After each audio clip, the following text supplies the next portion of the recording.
그는 끈을 주었다. 인생이 망가질 때 우리는 보통 그 이유를 외부의 거대한 사건에서 찾곤 합니다. 하지만 정작 우리를 파멸로 이끄는 것은 거창한 불운이 아니라 스스로 놓지 못하는 아주 작은 것일 때가 많습니다. 서기 1880년대 프랑스 노르망디의 고다르빌. 장날의 시장통은 비린내 나는 생선, 가축의 오물과 그리고 한 푼이라도 더 주려는 인간들의 악다구니로 시끌벅적했습니다. 그 소란 속에서 늙은 농부 오슈콜은 땅바닥을 훑으며 걷고 있었습니다. 그는 지독한 구두쇠였고 길가에 떨어진 녹슨 못 하나도 그냥 지나치지 못하는 성미였죠. 그러던 그의 눈에 먼지 묻은 낡은 노끈 한 토막이 들어왔습니다. 그는 주위를 살피며 느릿하게 허리를 굽혔습니다. 그런데 그 찰나 건너편 마고상 주인 말랑댕과 눈이 마주쳤습니다. 예전부터 사사건건 부딪히던 얄미운 사내였죠. 말랑댕은 아무 말도 하지 않았습니다. 그저 입꼬리만 아주 조금 올린 채 오슈코른을 쳐다보고 있었습니다. 그 냉소적인 시선에 오슈코른은 자존심이 상했습니다.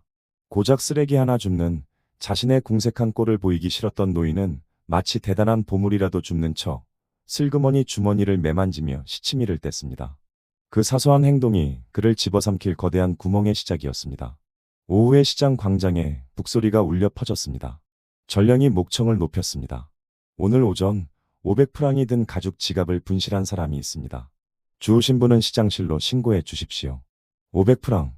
1년치 농사와도 맞먹는 거금이었습니다. 그 소문이 퍼지기 무섭게 오슈코른의 어깨 위로 묵직한 손길이 내려앉았습니다. 헌병이었습니다.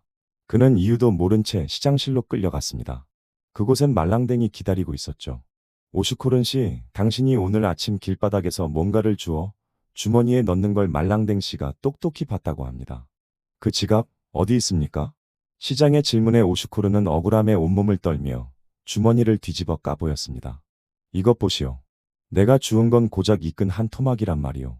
지갑이라니 난 구경도 못했단 말입니다. 하지만 시장은 비웃으며 대답했습니다. 끈 한 토막을 줍는데 그렇게 도둑놈처럼 주변을 살핀단 말이오? 당신은 분명 지갑을 주워 어딘가에 숨겼을 겁니다. 억울했지만 오슈코르는 그냥 그곳을 나올 수밖에 없었습니다. 다음 날 진짜 지갑이 돌아왔습니다. 농장 일꾼이 길에서 주운 것을 주인에게 돌려준 것이죠.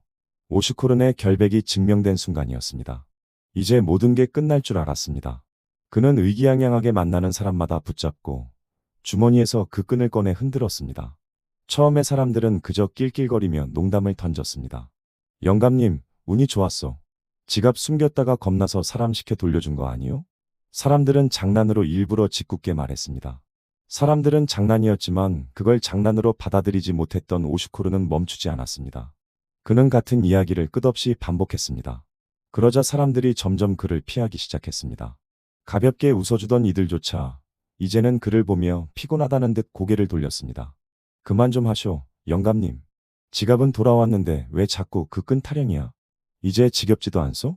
사람들의 태도는 점차 확신에 찬 조롱으로 그리고 마침내는 지독한 귀찮음과 회피로 바뀌었습니다. 오슈코른이 다가오면 사람들은 마치 전염병 환자를 피하듯 흩어졌습니다. 저기 끈 영감 온다. 도망쳐. 오슈코른이 지키려 했던 것은 자신의 결백이었으나 세상에게 그는 이제 끈 이야기에 미쳐버린 늙은 천덕꾸러기일 뿐이었습니다. 오슈코른은 점차 무너져 내렸습니다. 그는 농사도 팽개친 채 매일 시장통에 나갔습니다. 그는 밤마다 어둠 속에서 자신의 결백을 증명할 완벽한 대사를 짰고 거울 속 자신에게 끈의 진실을 설명하며 눈물을 흘렸습니다. 하지만 그가 그 해명에 집착할수록 그의 인생은 점점 가짜가 되어 망가져갔습니다. 이거였단 말이오. 정말 끈 한 토막이었다니까. 저 말랑댕 자식이 거짓말을 한 거란 말이오. 그는 지나가는 사람의 소매를 붙잡고 울부짖었지만 사람들은 대꾸조차 없이 그의 손을 거칠게 뿌리치며 제 갈 길을 갔습니다. 사람들에게 오슈코르는 피곤하고 피해야 할 사람이었습니다. 그저 끈이라는 이름에 우스꽝스럽고 불쾌한 소음일 뿐이었죠. 그가 움켜쥔 끈은 이제 증거가 아니라 그를 끌고 다니는 비정한 목줄이 되어버렸습니다. 마침내 차가운 겨울바람이 불던 날, 오슈코르는 침대 위에서 임종을 맞이합니다. 그는 죽기 직전까지 가늘게 떨리는 손으로 허공을 휘저으며 마지막 말을 내뱉었습니다. 끈 한 토막, 정말 끈 한 토막이었단 말이오. 시장님, 여기 좀 보시오. 그것이 그의 마지막이었습니다. 그가 죽고 난 뒤 마을 사람들은 그를 어떻게 기억했을까요? 안타까운 희생자. 아닙니다.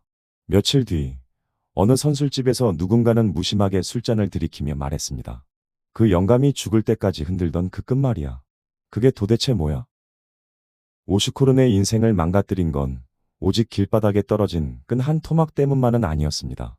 말랑댕의 무고와 사람들의 가벼운 농담, 의심이 먼저 그를 억울함이라는 벼랑으로 밀어넣었고 그곳에서 빠져나오지 못한 그의 집착이 결국 마지막 발걸음을 내디디게 했던 것입니다. 사실은 밝혀졌으나 진실은 어디에도 닿지 못했습니다. 타인의 무관심 속에서 스스로를 증명하려던 노인의 처절한 몸부림은 결국 제 목을 죄는 낡은 노끈 한 토막으로 남았습니다.